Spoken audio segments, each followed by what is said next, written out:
저녁에 함께 온 가족이 식사를 하는 거는 이야기가 돼버렸습니다. 아빠들은 또 직장에서 또 사회생활하면서 밤늦게 돌아와야 되기 때문에 또 온 가족이 함께 식사한다는 건 또 어렵습니다. 그리고 또 요즘 엄마들은 어떻습니까? 아빠 혼자 벌어가지고 먹고 살기 힘든 그런 세상이 되어져서 아이들 학원비라도 벌어야지 하는 마음에 집 밖을 나가서 직장에서 일을 하는 엄마들이 많아졌습니다. 그러다 보니까 이제 이 한국이라고 하는 이 사회가 점점 가족이 함께 밥 먹는, 저녁을 함께 먹는 그런 가정을 상상하기 어려운 그런 시대가 되어버렸습니다. 그래서 요즘 흔하게 나오는 이야기 단어가 혼밥족이라고 합니다. 혼자 밥 먹는 사람들. 우리 가정들이 저녁을 함께 먹는 시간을 잃어버리고 혼자 밥 먹는 사람들이 이렇게 늘어나게 된 이유가 뭘까? 원인이 어디에 있을까?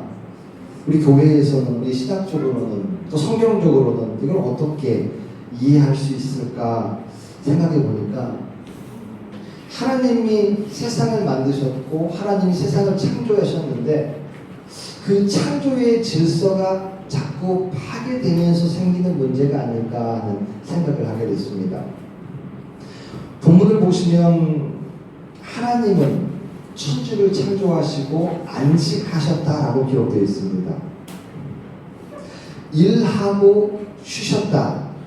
이것을 하나님께서는 다 이루었다라고 말씀하십니다. 일하는 것만으로 다 이루었다라고 말씀하지 않으시고 일하고 안식하는 것과 더불어서 다 이루었다라고 이렇게 말씀합니다. 저녁을 같이 먹지 못하고 혼자 밥을 먹어야만 하는 그런 상황, 바로 이 창조의 질서가 파괴되면서 오게 된 현상입니다. 계속 일을 해야만 하는 상황, 끊임없이 공부해야 되고 노력해야 살아남는 사회, 계속 발전시키고 일하기를 멈추면 더 이상 살아남을 수 없는 환경들이 우리로 하여금 쉬지 못하게 하고 저녁을 잃어버리게 하고 가정이 파괴되면서 살아가는 하나님의 창조 질서가 파괴되어지는 그런 세상에 이르게 되었다는 것입니다. 끝나지 않는 창조가 문제가 되어집니다. 창조하시고 쉬셨더라. 안식함을 통해서 하나님은 다 이뤘다고 말씀하십니다. 짐 로허라고 하는 행동 심리학자가 몸과 영혼의 에너지 발전소라고 하는 책을 썼습니다. 근데 이 책 내용 중에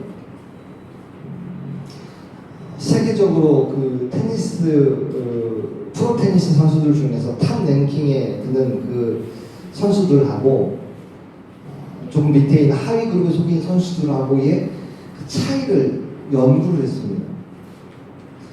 오랜 시간에 걸쳐서 그동안 운동했던, 플레이했던 그 게임들을 보면서 이 선수들의 어떤 특징이 있을까, 어떤 행동의 어떤 그 모습이 잘하는 사람과 못하는 사람들을 구별할까를 놓고 계속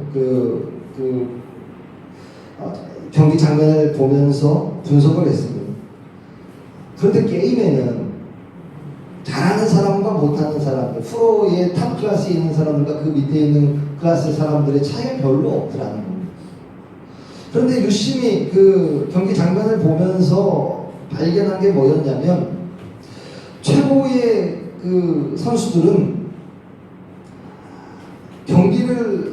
게임을 끝나고 그 잠깐 포인트를 얻고 남는 그 시간 한 15초, 20초 그 사이에 뭔가 특별한 행동의 패턴들이 있더라는 것입니다.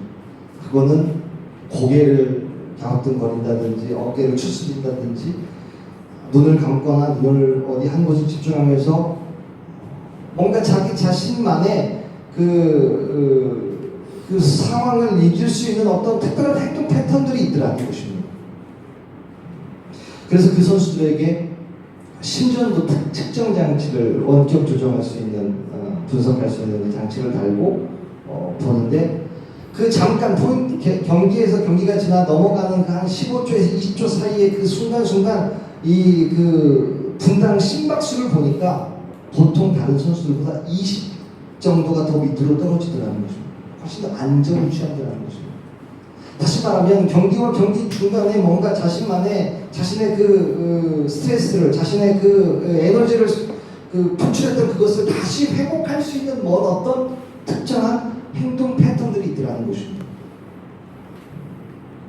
잘 쉬지 못한 선수는 피곤에 쌓입니다. 그리고 그 피곤이 분노와 화, 이런 내 자신 속에 나오는 이런 감정들을 표출할 수 있는 그런 적절한 방법을 찾지 못하는 것. 그러면 심장 박동수가 늘어나고 근육이 경직되어지고 집중력이 떨어지고 결국 좋은 경기를 펼칠 수 없다는 거죠. 잘 쉰다는 것은 회복의 시간이고 나를 돌아볼 수 있는 기회가 되는 것. 그리고 조금 더 깊이 들어가 보면 나에게 주어져 있는 환경을 다시 한번 생각하고 앞으로 좋은 미래를 준비할 수 있는 원동력이 되어진다는 거예요. 오늘 말씀인 이 창세기 2장 1절에 하나님께서 창조의 마지막을 통해서 6일 동안 창조하시고 천지와 만물이 다 이루어지니라 이렇게 말씀하시면서 우리에게 주려고 하는 메시지는 무엇일까?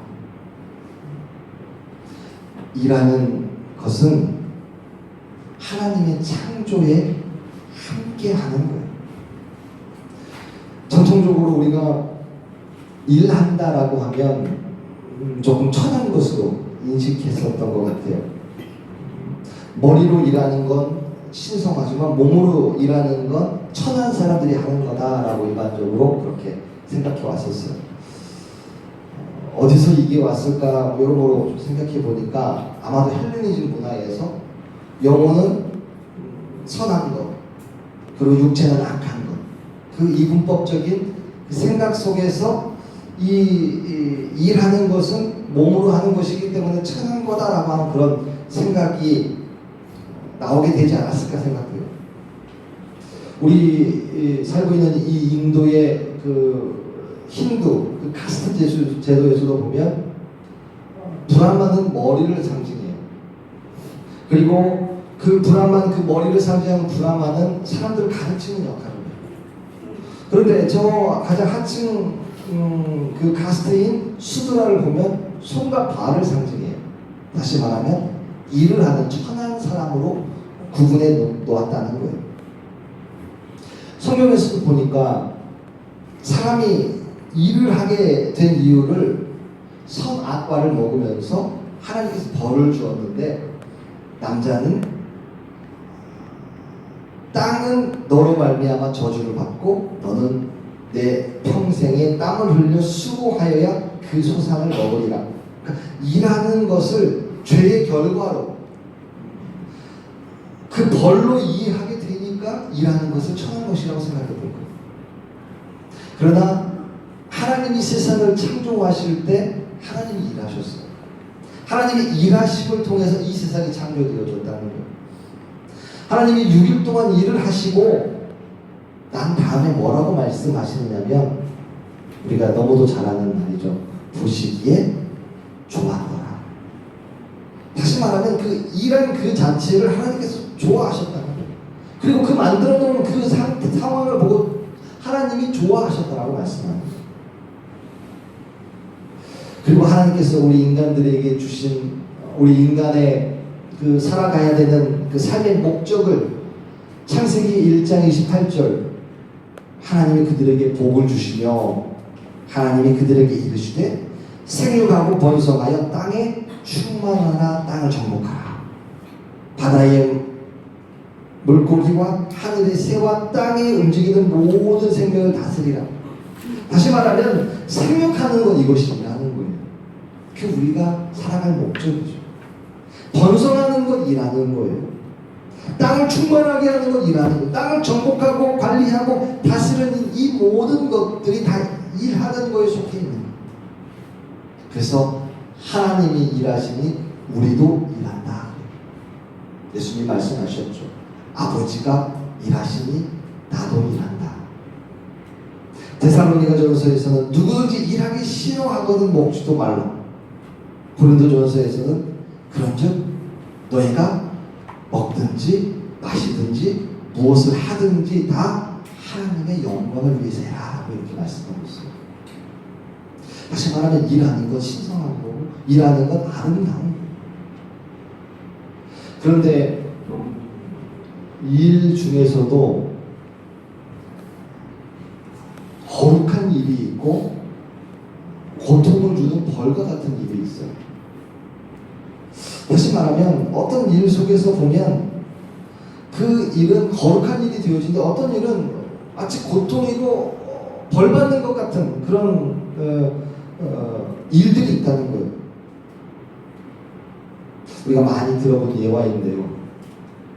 교회를 짓고 있는데 세 사람의 돌을 다듬는 석공이 있었어요. 그 대리석을 깎고 또 대리석을 다듬다 보면 먼지가 엄청 나오죠. 그 먼지를 뒤집어 쓰고 땀을 흘리며 일하고 있는 그 사람들에게 가서 물어보니까 어떻게 이렇게 땀을 흘리면서 열심히 이렇게 일을 할 수 있습니까? 물어보니까 첫 번째 사람은 불만이 가득한 그 모습으로 죽지 못해서 일하고 있습니다. 이렇게 대답합니다. 두 번째 사람은 내가 돈을 벌어야 살 거 아니겠습니까? 하면서 일을 하더라고요. 그런데 세 번째 사람은 아주 만족스러운 모습으로 하나님의 예배당을 건축하고 있는 그 돌을 깎고 있는 중입니다. 이렇게 얘기하더라고요. 자신이 하는 일에 어떤 의미를 두느냐에 따라서 그 일은 거룩한 일이 될 수 있고 그 일은 벌이 되고 고통이 될 수 있다는 거예요.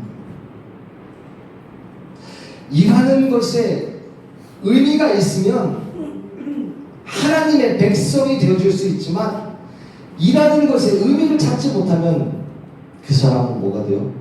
종이 되어져. 노예가 되어져. 여러분, 애굽에서 일하던 이스라엘 백성들, 그들은 바로의 종이었어요. 애굽의 노예였어요. 그러나 하나님께서 그 이스라엘 백성들을 불러내셔서 일에 의미를 주셔요. 너희들 성막을 지어라. 너희들 가나안 땅에 들어가서 그 땅을 정복하고 하나님을 예배하는 그 백성으로 살아라 라고 일을 주셨을 때 의미 있는 일이 바로 하나님의 백성이 되어지더라고요. 성경적인 노동은 창세기 1장 18절 말씀입니다. 생육하고 번성하는 땅을 다스리라는 그 명령을 따라서 하나님의 나라, 하나님의 세상을 만들어가는 것, 이것이 성경적인 노동입니다. 종교개혁가였던 마틴 루터가 만인 제사장을 이야기합니다. 모든 일에는 다 성스러운 거라는 거예요. 어떤 일을 하든지 그 일은 다 성스러운 하나님이 주신 소명이라고 하는 거예요. 기독교의 소명은 공간을 정복하고 시간을 성화시키는 데 있어요. 우리에게 흘러가는 그 일상을 의미 있는 시간으로 만들 때 그 시간을 통해서 의미 있는 인생으로, 의미 있는 삶으로 변화되어진다는 거예요. 우리 사랑하는 성도 여러분, 여러분들에게 주어져 있는 공간들, 시간들, 그 일들을 의미 있는 하나님의 것으로 만들어갈 수 있기를 주님의 이름으로 축원합니다. 두 번째 세상의 창조의 이 마지막을 통해서 우리에게 주려고 하시는 메시지, 레슨은 뭐냐? 안식의 축복됨이에요. 너희에게는 안식이 없어요. 그러나 하나님의 자녀에게는 안식이 있어요. 세상의 노예된 사람에게는 안식이 있을 수 없어요. 물질의 노예가 된 사람들에게는 안식을 찾을 수가 없어요. 권력의 노예가 된 사람에게는 안식이 없어요. 계속해서 그 권력을 또 더 높은 권력을 더 높은 권력을 찾고 꾸준히 추구해 가기 때문에 마음의 안식이 없어요. 삶의 안식이 없어요. 그래서 애굽에 살던 그 종들, 그 이스라엘 히브리 그 백성들은 안식이 없었어요. 그러나 하나님께서 이스라엘을 출애굽시키시고 만나와 메추라기를 주시면서 이 이스라엘 백성들에게 안식일을 지키라 그랬어요. 또 십계명을 주시면서 안식일을 거룩히 지켜라 그랬어요. 그리고 성막을 지으면서 출애굽기 35장이죠. 하나님께서 안식일을 이번에는 반드시 지켜라. 누구든지 이 안식일을 범하는 자는 죽일지니라라고 엄중하게 말씀하고 있어요. 종에게는 안식일이 없으나 하나님의 자녀에게는 안식이 있다. 내가 하나님의 자녀 되어진 것은 내가 안식을 누릴 수 있느냐. 하나님이 세상을 창조하시고 남자 여자를 만드시고 우리 사람들에게 복을 주시면서 생육하고 번성하고 땅에 충만하고 땅을 정복하라. 바다의 물고기 하늘의 새 땅에 움직이는 모든 생명을 다스리라. 이렇게 말씀하시면서 안식하라고 하셨어요. 안식이 없이 계속 일하고 계속 출산하고 계속 정복하고 끝없는 탐심과 욕심과 발전을 계속 한다면 그건 더 이상 복이 아니라 그건 저주가 되고 있습니다. 출애굽기 35장의 말씀처럼 반드시 죽임을 당하게 되고 있습니다. 우리가 6 더하기 1은 7이죠. 6 더하기 0은 6이죠. 그럼 6 더하기 1이 클까요? 6 더하기 0이 클까요? 당연히 수학을 조금만 아는 사람들이라면 6 더하기 1이 크다는 걸 알고, 그런데 하나님의 창조 질서로 보면 6 더하기 0이 더 크다는 거예요. 어느 문화 인류학자가 인류 문화의 발전은 맑고 밝은 날에만 이루어진 것이 아니다 이렇게 얘기해요. 비가 오고 번개와 천둥이 쳐서 일을 하지 못하는 그때에도 인간은 동굴 속에 있으면서 쉬면서 그 하염없이 내리는 그 비를 바라보면서 그들은 생각을 했고 아이디어를 내면서 창조의 기폭제 역할을 했다는 거예요.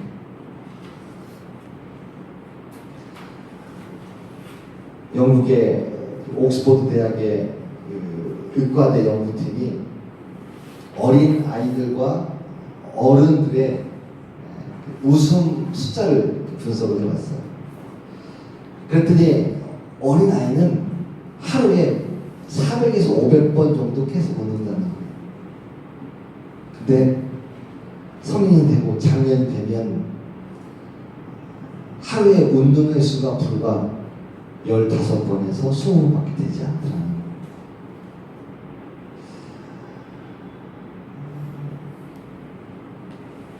나이가 들면 들수록 더 성장하고 더 발전해야 되니까 400~500번 웃었던 그 웃음이 4000번, 5000번 되어져야 되지만 뭔지 모르는 것 때문에 우리는 계속해서 불안과 걱정, 내가 추구하는 어떤 탐심, 욕심 뭐 그런 것들 때문에 정말 우리에게 축복된 것을 다 잃어버리며 살아가고 있다는 거예요.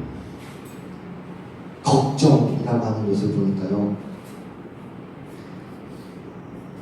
우리가 하는 걱정들 중에 절대로 일어나지 않을 일을 걱정하는 프로테인 지수가 40% 정도 된대요. 그리고 이미 일어난 사건을 걱정하는 거 이거 어떻게 해? 이렇게 했는데 어떻게 해? 이게 한 30% 된다는 거. 그러니까 무려 70%가 별 그렇게 쓸데없는 일을 가지고 우리가 걱정하고 있다는 거예요. 근데 정말 중요하게 우리가 바꿀 수 없는 사건에 대한 걱정이 정말 뭔가를 해결해야 되고 할 수 있는 그런 걱정은 불과 4%밖에 되지 않아요. 그러니까 우리 사람은 쓸데없는 걱정에 무려 90%, 94%를 사용하고 있다. 그렇다면 더 복된 날이 되기 위해서 우리가 어떻게 해야 될까? 무엇을 해야 될까? 그게 바로 하나님과 만남을 유지하는, 주님과 가까이 함을 복으로 여기는, 하나님을 바라볼 때 우리의 삶을 주저앉게 만드는 죄의 집에서 노임을 받을 수가 있게 되었습니다. 오늘을 살아가는 우리에게 때를 따라 돕는 하나님의 공급하심을 받을 수 있는 거예요. 참된 안식을 만드시는 주님 안에서 참된 안식을 누리게 되는 거예요. 공지영 씨가 쓴 수도원 기행이라고 하는 책이 있어요. 이 책 속에 이 공지영 씨가 자기가 옳다고 그리고 맞다고 달려온 인생길을 멈추어 서서 하나님을 묵상하면서 살아가는, 하나님을 사랑하면서 살아가는 수도사들을 만나보고 난 다음에 쓴 책이에요. 그리고 이 책에 이렇게 써 있는데요. 그리하여 나는 알게 되었다.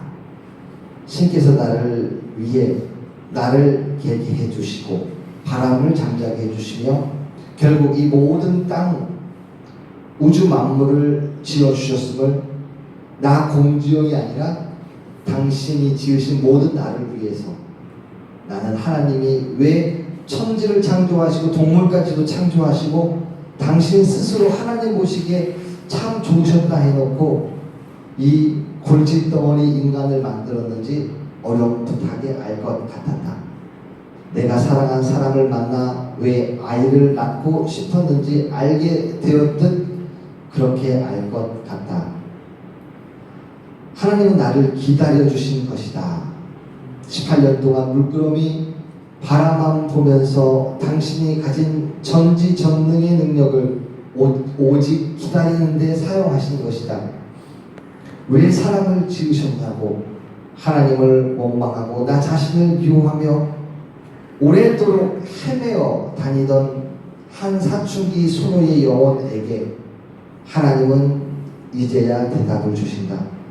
이렇게 오랫도록 헤매어 다닌 후에야 이제 마흔이 다 된 이 늙은 소녀는 먼 길을 돌고 돌아 중얼거리며 집으로 돌아간다. 하나님, 저를 지어주셔서 감사합니다 하고,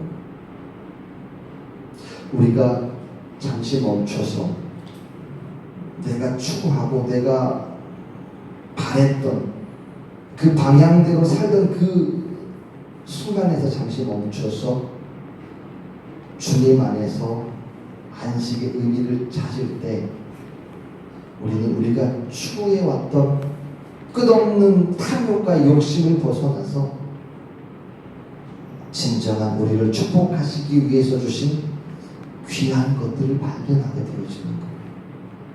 가족을 발견하고 건강을 찾게 되고 자연을 보게 되고 바람을 느끼는 감각들, 내 몸에서 흐르는 그 땀의 의미들, 웃음들, 때로는 눈물들, 사랑, 아픔, 이별, 이 모든 것들이 나를 위한 하나님의 사랑과 하나님의 축복임을 깨닫게 되어져요. 처음 소개한 몸과 영혼의 에너지 발전소 이 책에서 그런 얘기를 해요. 우리 신체와 우리의 감정과 우리 정서적인 것과 영적인 에너지를 잘 관리해야 새로운 삶을 효과적으로 창조적으로 만들어갈 수 있다. 저는 목사로서 영적인 것만 내가 충전된다면 그 영적인 것이 내 몸과 내 어려움들, 내 힘든 것들을 다 이길 수 있다라고 그렇게 생각했던 것 같아요. 그러나 신체적으로, 감정적으로, 정서적으로, 영적으로 골고루 에너지가 회복되지 않는다면 새로운 일을 창조적으로 만들어갈 수 없다는 그런 생각을 이 책을 통해서 발견하게 돼요. 나에게 오는 이 힘들이 어디서 올까? 나에게 내가 살아갈 수 있는 에너지들이 어디서 올까? 저를 본다면 사람들과 대화하는 거에서 느끼는 것 같아요. 친구들, 같은 동역자들과 대화하고 함께 이야기 나누는 가운데서 아이디어를 찾고 힘을 받고 그런 영적인 또 육적인 그런 힘들을 받게 되어지는데 사실 여기에서는 함께 대화할 목회자가 한 명도 없어요. 친구가 없어요. 그러다 보니까 내 몸이 쉽게 방전되어지는 것 같아요. 혼자 기도하는 것도 한계가 있고 묵상하는 것도 한계가 있는 것 같아요. 열왕기상 17장부터 보니까 엘리야 선지자 이야기가 나와요. 엘리야가 하나님 앞에 쓰임 받기까지 가뭄을 통해서 요단강 그릿 시냇가에서 까마귀들이 물어다 주는 음식을 먹고 살아가요. 또 시돈 땅 사르밧 여인을 통해서 떡과 기름을 공양받으며 거기서 힘을 얻으면서 살아가요. 그 힘을 가지고 어디를 가요? 갈멜산에 가는 거예요. 바알과 아세라 우상 숭배하는 그 제사장 850명들과 상대로 거기서 비가 오기를 간절히 기도할 수 있는 힘들이 바로 그 까마귀들과 사르밧 여인에 주는 그 공급되어지는 것들을 통해서 힘을 얻게 되어집니다.